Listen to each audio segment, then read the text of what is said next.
from the heart of Dubai, where tomorrow is being built today, to the world. Welcome to the CTO Show with Mehmet. Here, we redefine technology and reimagine possibilities. With Mehmet, delve into the riveting realms of AI, cybersecurity, and digital technology. Experience the thrilling highs and lows of startups. Immerse yourself in the spirit of entrepreneurship and witness the future of business innovation being written in real time. Now, without further ado, let's tune in and explore the future. Hello and welcome back to a new episode of the CTO Show with Mehmet. Today I'm very pleased joining me, currently in Spain, Glen Cameron, founder and CEO of Bonded and TAV. Glen, the way I love to do it, I like to keep it to my guests to introduce themselves because no one can introduce someone else better than themselves. This is my theory. Just a kind of a teaser to this episode. So Glen and I we met in an event, and the moment he started to explain what he's trying to do, it caught my attention, and then we decide like why not tell the rest of the world about what you're building. So without further ado, Glen, the floor is yours. Thanks, Mehmet, and thank you for having me here. And I did notice at that event where I met you that you had a kind of radar of the room, and that you were picking up interesting signals. So I'm glad to be one of them. Thank you. So yeah, my name's Glen. I'm the founder and CEO of Bonded and also of Together Alone Ventures. Bonded has been going only for about 9 months now, and we started because of personal pain points in regards to the proof and verification of people.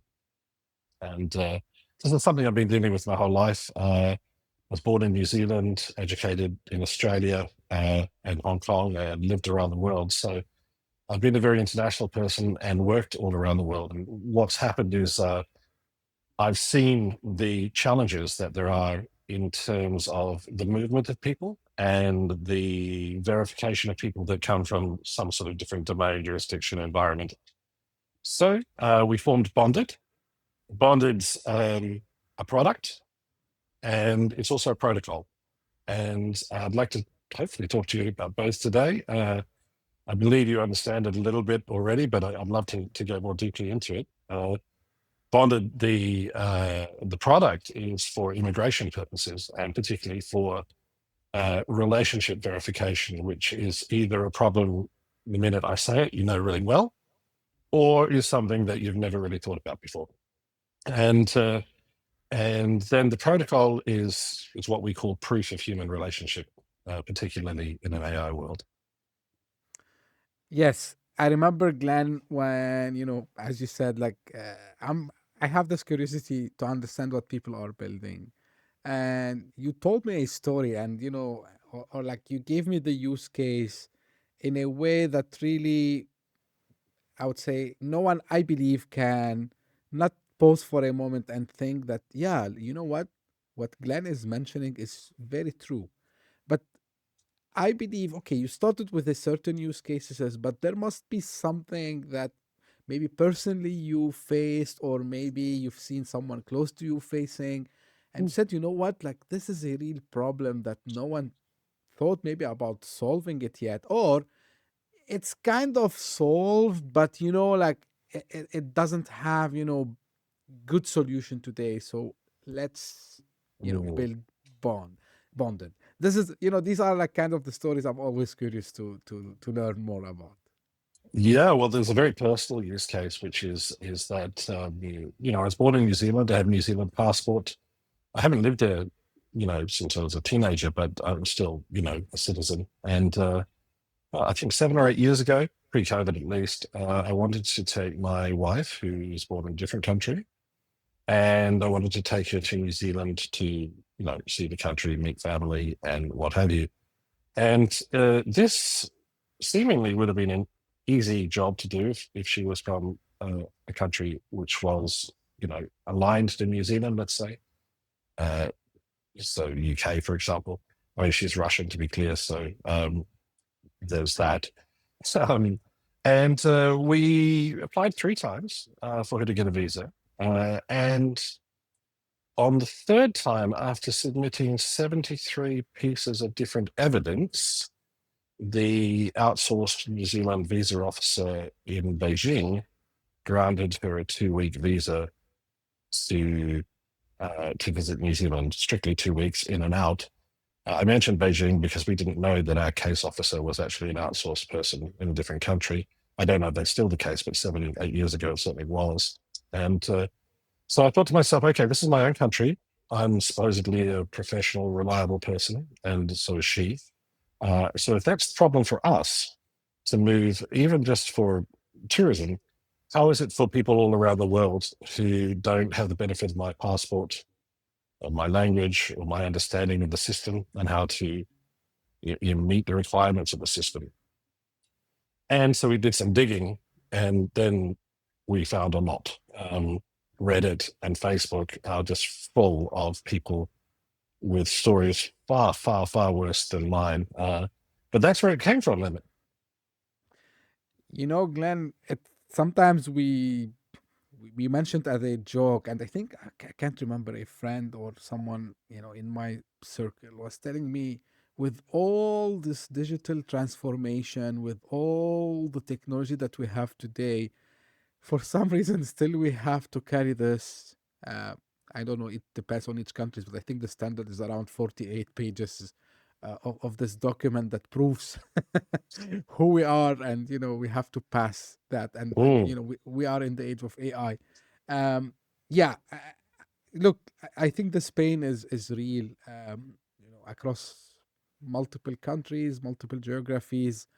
What I'm interested to understand more, Glenn, is which technology you saw as a good candidate to solve, these problems, Like, if you want to explain in a nutshell, maybe without going in the nitty-gritty of the technology itself, but on a high level, um, so we understood the problem. Kind of want to understand from you the solution that you're offering. Well, there are many solutions in identity, but there are not many solutions that are in relational identity. In fact, we always challenge people to find them, and we can't find them. Now, the main issue is that AI is both a friend and a foe. AI helps us to do a lot, but also it helps us to fake a lot. And the growth in fake and deepfake and misrepresentation and misscheduling of the revelation of documents it is all something that creates a problem. So that causes assessment times to be much longer. We have info that in the UK, despite what the Home Office in the UK say, the decisions can be anywhere from 3 months to 2 years. In the US, it can even be worse. So how do we solve that technically, you ask me? Well, we looked at AI and said, well, AI has to be our friend. It doesn't have to be our foe. And it can be our friend by providing the mass of data, and particularly the pain point of the collection, attestation, translation, and presentation of data in a compelling way. However, it doesn't quite solve the problem. And for this, we need Web3, and we need the principles of blockchain. Integrating blockchain into this solution traditionally is kind of problematic because take the EU, there's the right to be forgotten, and blockchain doesn't easily forget. But it is the temporal proof of the provenance of action over time that creates what we call the time stamping of data. And the time stamping of data that is collected by AI, but is verified over time. And what we know about most deception is that it's usually not done over many years, and it's usually many years that we need to prove this information over. Couples and families might need to show documentation from the very first moment that they ever knew each other. And I would stress that this problem is completely on the spectrum from not at all to completely over the top. And it just really depends on who you are and where you are and what you're doing as to exactly how important it is. So we integrated, we use the ICP blockchain, and we do that because ICP is kind of uniquely capable in fulfilling GDPR in the sense of being able to forget. We also then use AI models both to collect and to check fraud. And I think the key insight here is that AI can do many, many things, but it can't, I suppose, time travel. I suppose we'd know by now if it could. Or maybe it has, I don't know. But it doesn't really, right? So what we're doing is building verifiable proof over time with the massive data that people wouldn't normally do. And we're making that data self-sovereign. So it's in the hands of the people who own it and who create it. And look, it's true that Meta and Google or what have you have footprints of us. And they are fundamentally progressive footprints. They're not one static moment in time. And what's interesting there is that's a better identity than a static document, a static passport, or even, as you said, the 48 pages. Progressive data capture is a better representation of the person and their relationships. However, at the moment, it's either not accessible, it may even be being harvested, and so we wanted to focus on the self-sovereignty that a Web3 solution could give, and one that could integrate blockchain, to integrate AI as well. So generally, we call it AI as the body or the flesh, and Web3 is the skeleton. Couple of questions that popped up in my mind as you are explaining, Glenn, and maybe you have touched on, but just for clarity for me and for the audience. So if someone is, maybe a newborn baby comes and you start to, of course, in the, not in the real physical sense, but if maybe his parents would do this on his or her behalf, and they start to put, every single, I don't know, like transaction, if you want to call it this way, in the app, fine. But let's say someone like myself, I'm 45 years old. So how do I start from, do I import some data to the platform? Because again, doesn't that, and I'm not challenging, I'm just saying it. Feel free to challenge. No, just for the sake of, me and maybe the audience to understand. So do we have a way to, let's say, verify, then import within the app? Or do I have always to start like as a newborn baby in the app? Well, that's so true, actually. And let's take the case of let's take the initial use case, the first product, Bonded, which we have ready at MVP stage now. So, relationship verification. When did you start to have a relationship? Well, you certainly didn't start thinking about documenting at the first moment that you met somebody. I mean, that'd be really super weird and creepy if you did, right? But there is always a moment when you know that you are going to have, in this case, an immigration journey. You're aware that you're going to need a visa, you might be moving. We also know, by the way, and this is a slight aside, but we also know that journey is long because it's not usually just one visa, it's usually 2 or 3. It's a temporary visa, permanent residence visa, a citizenship that can go to 10 or even 20 years in somewhere like Switzerland. So there is a sort of future that you want to collect, and you want to do it progressively, you want to do it passively, you don't want to think about it. And you definitely do want to do it completely privately and securely. But there's also a past you have. Now, we use devices. So we use the device and we retrospectively match what we find in the device to create unified relational timelines. Now, what it can't do retrospectively is it also can't travel in time. So it can only collect what's there and accept the metadata that is associated then. Well, that's what people do now. So that's still good, but it's really the moment that you start moving forward that the solution really has power and applicability in the sense of being much more easily verified and accepted. So that's the main thing. But I would say one other thing is that this is one of our challenges, by the way, at Bonded, which is that people will quite happily give up all their information by using Google Maps. If you look at the settings in people's phones about what they're actually giving up, I mean, usually it's far, far more than what we would collect. And by the way, we give the users the complete parameters to collect: kill switch, dead man switch, bait switch, all of that sort of stuff, so that they have complete control over the amount of data their device is gathering. They also have complete control over the storage on chain. I mentioned ICP earlier. We use ICP because it's the only blockchain we can store on chain, and we need that for the privacy, for the encryption, for the self-sovereign space that they will use. And all put together, we need to make sure that people understand that. And I think this is actually happening, by the way, Mehmet. I think there is a swing back towards self-sovereignty. And I think that it's going to increase. I think the reason that people didn't do it was simply it was just too difficult. So we need to be as easy as the solutions where they give up their sovereignty before they'll actually come back to it. And if everything else is equal, we think they'd like the control. Cool. So we sorted out from the user's perspective, like everyone, you, me, everyone else, right? So Now, I'm not sure, like you have an MVP out there. How do you envision the other party who would accept this as proof to accept? Yes.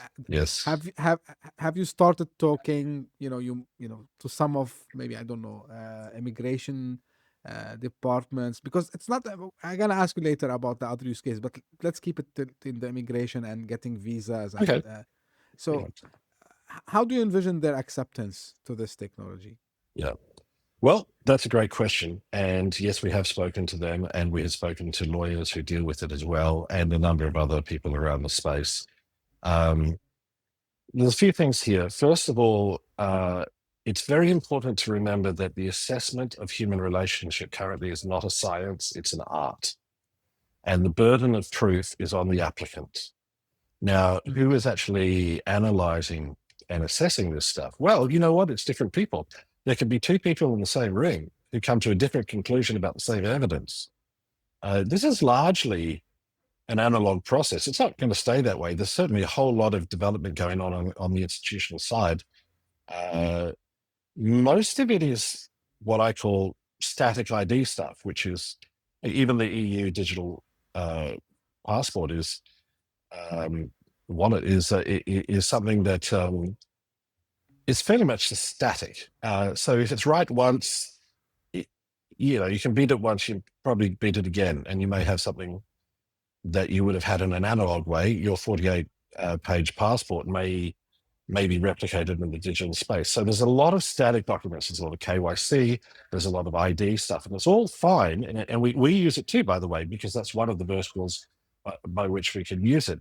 But it's not progressive and it's not relational. And so when the assessment of relational data comes in, they have to assess that it meets their whoever they are, and this could be a country or it could be an internal lawyer who's getting something together.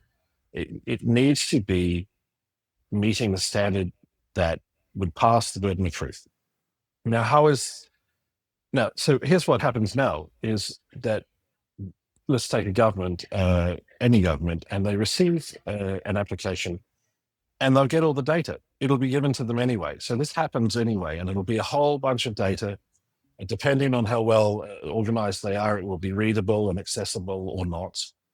In any case, it would have taken a long time to prepare, whether it was by a lawyer or by them themselves. And that data is just a dump of data. And that'll include things like, WhatsApp screenshots.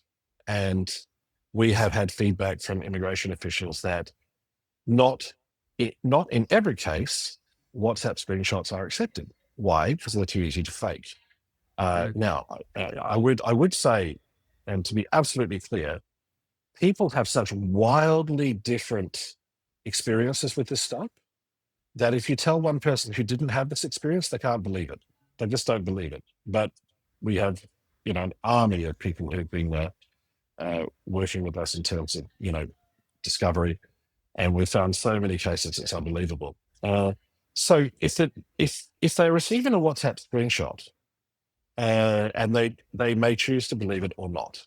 Okay, if they don't believe it, then you're going to need more evidence. And what type of evidence are you going to have?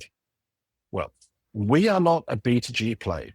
We don't want to get ourselves involved in that side of things. What we're doing is we are helping the easy, simple preparation of verifiable materials, and we're going to give tools by which they can be verified with. The phone, also bonded in immigration, has a scrollable timeline with, I should have brought it.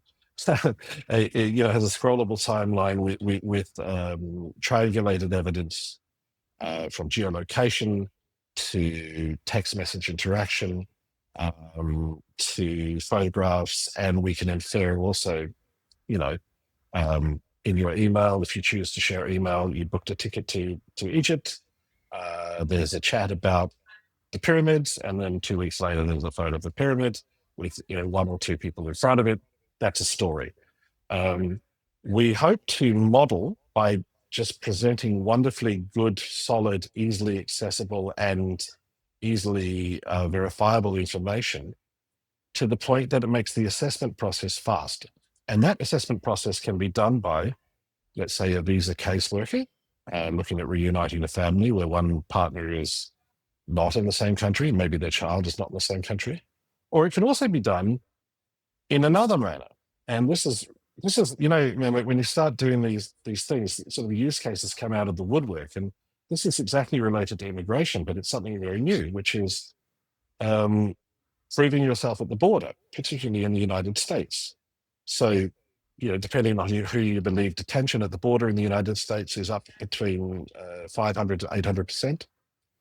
And interrogations are up too. And look, personally, I'm a New Zealand and Australian citizen, and every time I go to the UK, 1 out of every sort of 5 or 6 times I'll get interviewed, depending on which gate I use or what have you. Certainly in other countries I get interviewed. I arrived in Germany a few months ago, and I was subjected to a 15-minute interview where I looked down the line and I thought, maybe I'm not the target you're looking for.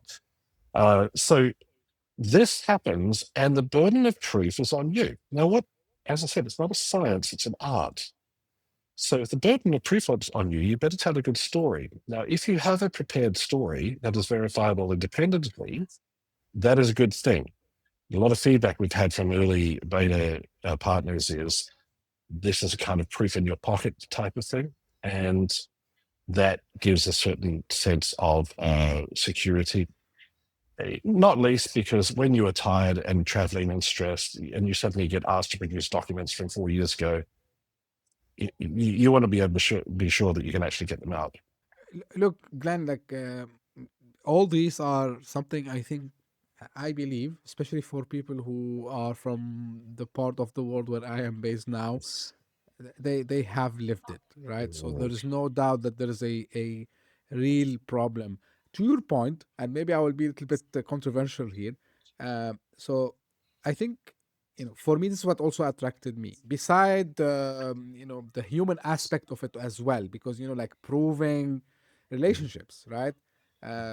So maybe this will be my next question later. But just before that, now, in fact, actually, people can, even with the traditional paper and pen procedures, you can forge documents, right? Right. So why I saw this like something also, maybe it's not your primary use case, I know, but it's kind of one of the things that will give authenticity to me as a person, that hey, like I'm going, let's say, to the US, I'm going to Canada, I'm going to the UK, I'm going to Australia, New Zealand, whatever.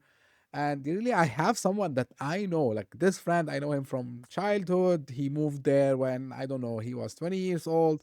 So this will, and it will give this really freedom for people to move around. This is something very exciting. The other thing controversial I want to say, and maybe some people they don't know it. Actually, so that information is out there. We use social media on daily basis. We use, Google Maps. When you go to any websites, we see this constant collecting information about us. And I think, in a way or another, this information is retrievable. But, what you did is put it on the blockchain, put the privacy, which is very, very important. So it's I because when I checked your website, you mentioned it very clear. It's your data. We don't have access to it, which is brilliant, We right? can't be compelled. We just don't have it. Absolutely. Now, I know this is the primary use cases, but I see there are like a lot of other use cases that can be applied. Like, is there any ambition for you to offer it in a different, I would say, setups? Maybe even not related to what we were talking about, just applying visas and uniting, families and so on. Oh yeah, yeah. Well, yes. I mean, absolutely.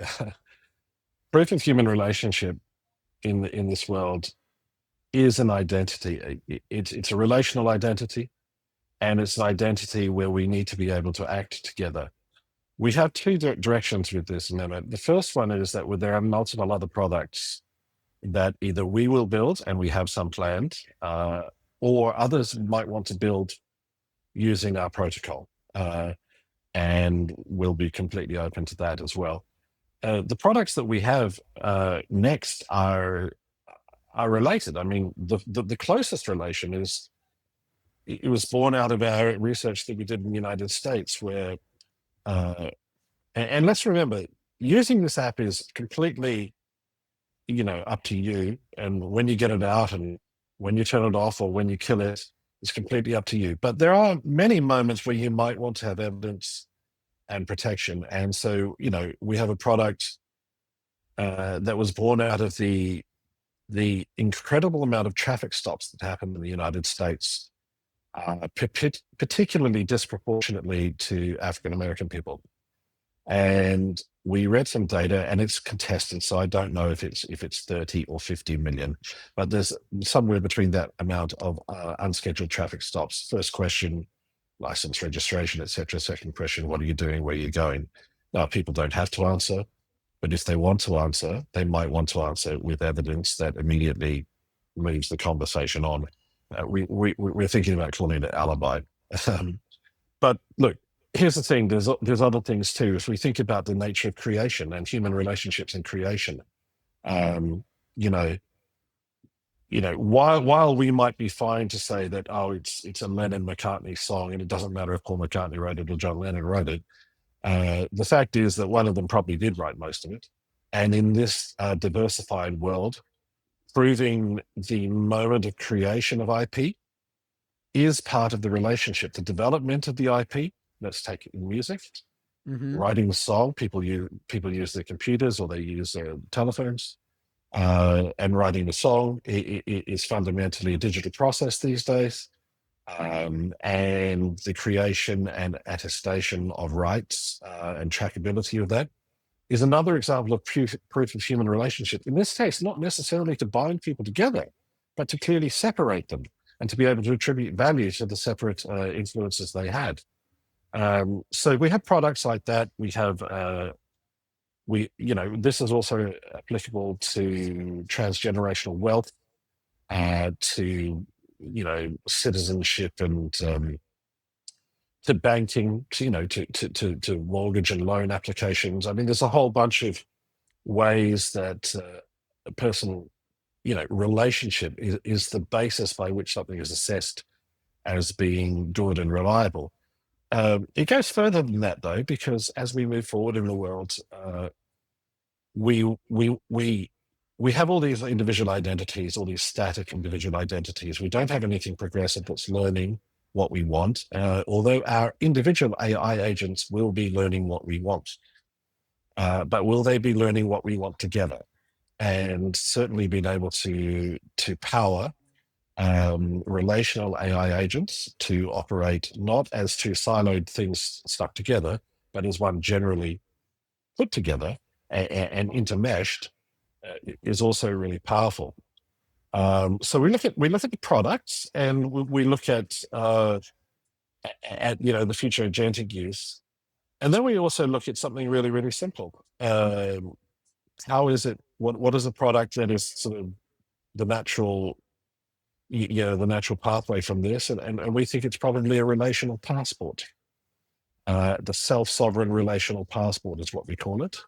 And it's a document that proves the relationship and is able to act as a signifier of the relationship, much as a passport does for an individual.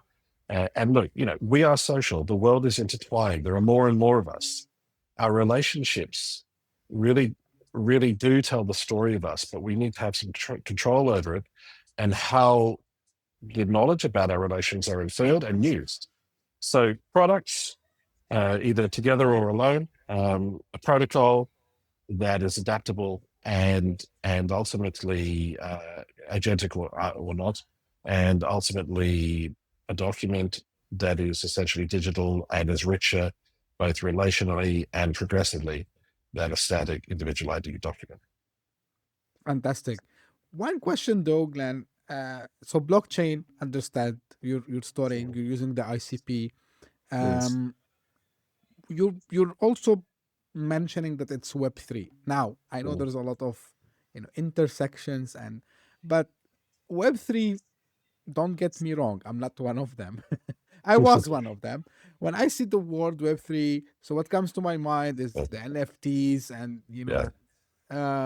and still the discussion of the technology looking for use cases and so on. So why you also categorized bonded in the Web3 category? Yeah. Good question. And I don't always say it because I say blockchain, and even these days people run for the hills when I say the word. So I'm very careful. Look, Web3 is critical in the sense that from the position of self-sovereignty, from the position of no access to your data, from the position of decentralized structuring of this entire solution, so that we're not a data controller, which from a business perspective is important, but it's more than that. It's an ideological position. And, I'm quite a cheerleader for ICP. Why? Because it doesn't have a wallet. There's a reverse gas model, so we can integrate with the Web2 audience in a way that Web3 doesn't normally do so. What do we do when we find that Web2 audience, which is much bigger? We give them their environment, their ability to record data, on chain, and to save data on chain. That's only available to them. We're able to, in the future, run on-chain AI in that same space, which is really important. And that also, we use a thing called vet keys, and that also gives us which is a new thing, and it gives us a threshold sort of encryption privacy that we need.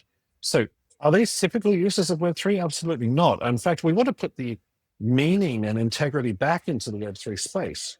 Web3 was born from great ideals that got hijacked, as all gold rushes do, by things that were just, either interesting or, rewarding for a time. But most of it has sort of come and gone. And now I feel that the Web3 industry is stabilizing, becoming more serious, and having more serious use cases. And this is one of them. We know that there are going to be more, but the days of NFTs and DeFi plays and liquidity staking for its own sake and multiple derivatives and what have you, all that stuff is for the birds. It doesn't matter. What matters is that people use things because they're better to use. And if it's better to use, it's got to be yours, it's got to be private, it's got to be decentralized and beyond the reach of centralized control. It's got to be cheap. It's got to be easy. And so not all Web3 can do that, but we can with our choices. And we feel that we're kind of part of a new wave of serious projects with integrity being the focus. And that's where we are now. Completely makes sense. And the more there are, I would say, founders like yourself, Glenn, the better that, I would say we rectify the trajectory of technologies, right? Um, so I can claim that even this happening, because we know Web3 blockchain is like kind of something that people sometimes are all in, but still there are the naysayers, right? Mm. But I see it happening even with the AI, right? So even with the AI space, the problem is when people like exaggerate the hype out of something, so they create themselves the naysayers. Yeah. So yeah, but always people like yourself, Glenn, and this is why I love to through the podcast to host the wise people, the ones who really are going and trying to solve the real problems through proof technologies. I always tell people, don't get me wrong. I never criticize a technology because it exists, even if it doesn't have a use case. But I Mm. always like try to see how really I can leverage this tech in order to, of course, the list can go on, but enhance user experience. Like it can save me money, it can save my time, it can give me some extra income, and the list can go and on and on and on. But so this is good to do that. Now, I'm gonna ask you something not related to bonded directly, but if someone goes and check your background, Glenn, like you have like a mix Mm. of different backgrounds, like from PR, marketing, advertising. So how all this now blended together giving you, and you're not the first time founder, I know this, but I No. mean, but over the years, how this also shaped the way you plan for the business, you plan for okay, where I want to take this startup, like what is the end goal. So I'm really interested of what are like kind of the lessons that all the years have taught you and how you are you know applying this today at Bonded. Yeah, and so well, I mean, I talk personally. I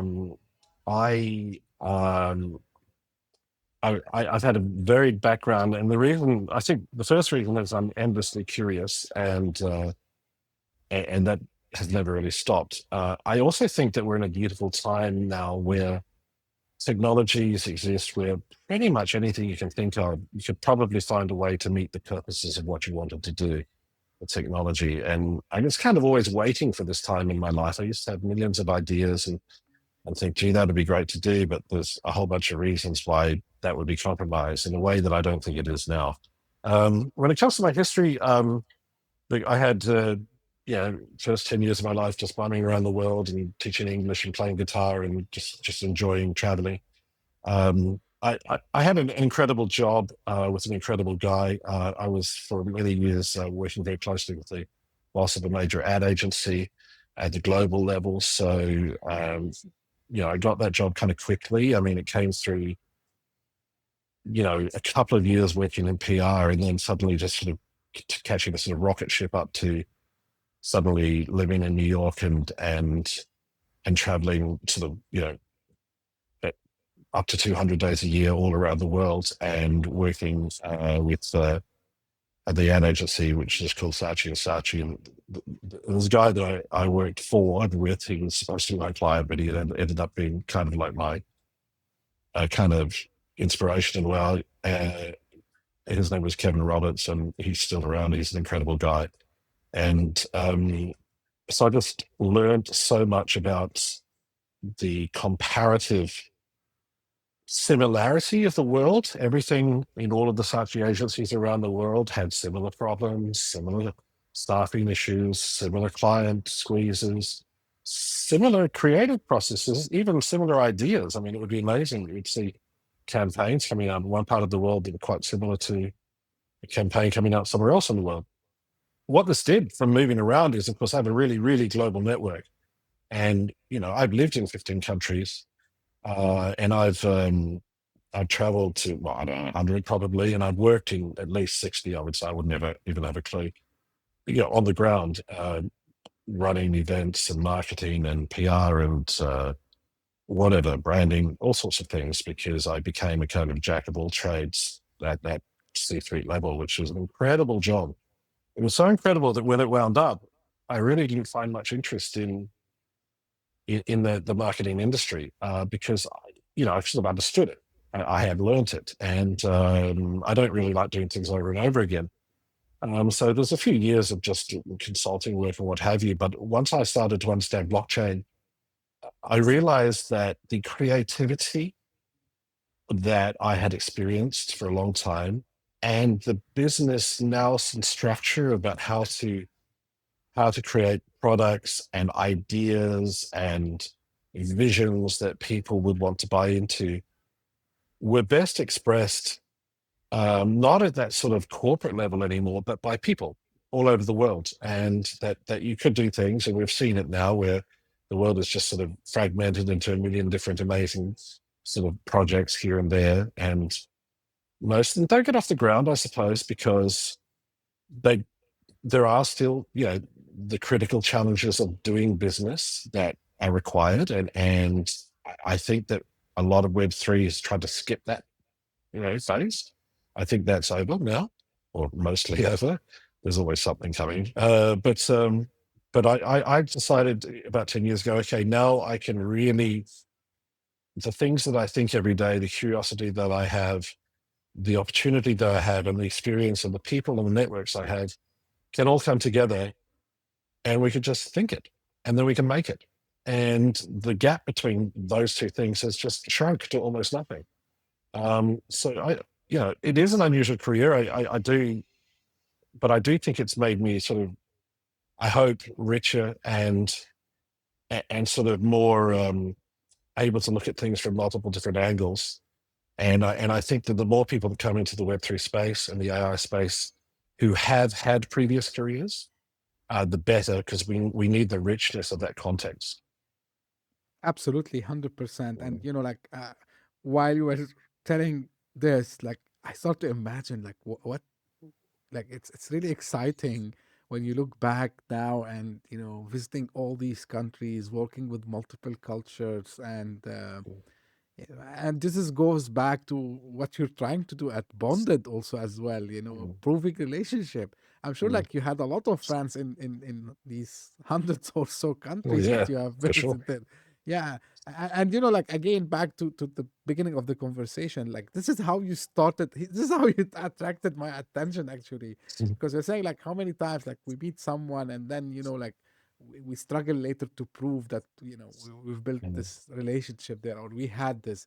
Especially it resonated with me because I'm living in Dubai. Okay, I'm a veteran. I can call myself, because usually Dubai and these expat spots are known for the short span of relationship that you can build with people. Because I've seen now it's like a little bit changing, so we start to see like people who are coming and staying more. But when I came here, it was the place where people comes for, let's say, 2 or 3 years, work, collect some money, and move somewhere else. It changed dramatically after COVID, of course. But you know what? I always think about it. Imagine I came in 2005. I'm sure like maybe I had like in my first place a lot of people that, yeah, we built that relationship. But if you ask me, can you prove it other than someone going to LinkedIn and checking that me and them, we work at the same time in the same place? I don't have a Yeah. proof really. So this has really resonated a lot with me, Glenn. And again, the experience that you have put, I mean, collected and put into what you're building, I think this is going up to something. I gotta ask you something very quick. Are you also raising funds for what you're building today? Yes, we are. And the challenge with that is we have a raise now. Actually, Bonded is a part of Together Alone Ventures, which is the sort of the house for all of this stuff and holds the IP. And our little challenge, I say little because I don't want to make anything a big challenge, because then I might think it's not worth doing, right? But our challenge is we're dealing with identity, personal data, privacy. Our MVP has to be kind of more than an M, you know. We can't have an issue. So that Nice. means that we're raising in that way where, typically you'd iterate up an MVP over and over again, the way it works now, and you get your traction. And we have great traction in terms of partnerships, but we don't have traction on that stuff yet because we haven't launched it to the market yet, because we have to be absolutely sure that we've tested it for longer than a few months. I mean, it really needs to be solid. And so the question the investors say is, well, show us the users. And we're like, well, we can show you the partnerships, we can show you the feedback, we can show you the stories, we can show you the excitement, we can show you the wait list. But until this is absolutely certain, and hey, maybe in a couple of weeks from now, it probably will be, because we're working very hard.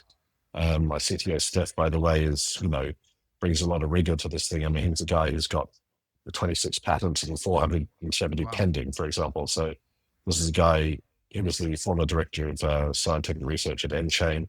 So he's, we're not that typical couple of founders type of thing, So we're selling the vision, the deep tech, and we're raising, and we have some great investors, either on or coming, but we're still doing more. Hello,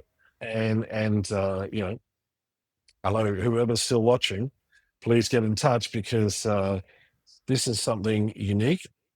Some people argue that it's its own new Web3 primitive, proof of human relationship. I don't know, but it's certainly very unique. And I challenge anybody to find something exactly like it. And to think about the fact that, we are 8 billion people.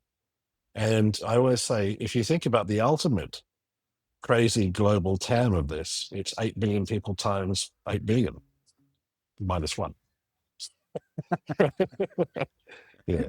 Absolutely, it makes a lot of sense. So, question, where people can get in touch and know more? Yeah, sure. Okay, so the consumer website is www.bonded2, the number 2, bonded2.com. My email, just email me, Glen, Glen, one N, at bonded2.com. And very happy to talk to anybody. We're growing. We love new information. We love feedback. We love challenge. We love connections. We're so happy to have made some great ones, like with yourself, Mehmet. I mean, that's a lucky meeting for us. And we do not think that there's any limit to the amount of feedback we need to continue to roll it into making this exactly what people need, both at an infrastructure level, but also just at the product level. Consumers need to use something easy, and we want this to be so easy. Absolutely. To your point, I always say, when I go to any event, I try, maybe you've noticed this, Glenn, also as well. So it's not like to go and exchange business cards or add me to LinkedIn. So actually, the main thing, and this is I learned from a lot of books and mentors that they told me the same thing, is you go there and you try to see how you can help first, and then you would be helped. And I've seen the same from your side also as well, right? Because for me, the podcast is a platform. Yes, it's for my guests, but it helped me also as well expanding my network. And I was so happy to meet you, Glenn, at that event. And I'm happy that you came today and we recorded this episode. For the audience, you will find all the links in the show notes, so you don't have to look right and left for them. And this is usually how I end all my episodes. This is for the audience. Thank you very much for watching or listening to us today. If it's your first time on the CTO Show with Mehmet, I ask you a small favor. Subscribe and share it with your friends and colleagues, because we are trying to do an impact. And if you are one of the people who keep coming again and again, the loyal fans, the audience, I really appreciate all your support. I appreciate what you're doing this year for the CTO Show. I know I'm repeating myself every single episode, but I can't thank everyone enough, because we are in the top 200 charts across multiple countries, 8 countries the last time I checked. This is something I didn't see before. And this cannot happen without 2 factors. First, the audience that listens or watch, and my guests, including you, Glenn. So thank you again, Glenn, for being part of this. And, your support means the world for me. So thank you very much for tuning in, and we'll be again very soon. Thank you. Bye-bye. Hit that subscribe button, share the show with your tech-savvy friends and fellow entrepreneurs, and leave us a review on your favorite podcast app. Your support means the world to us.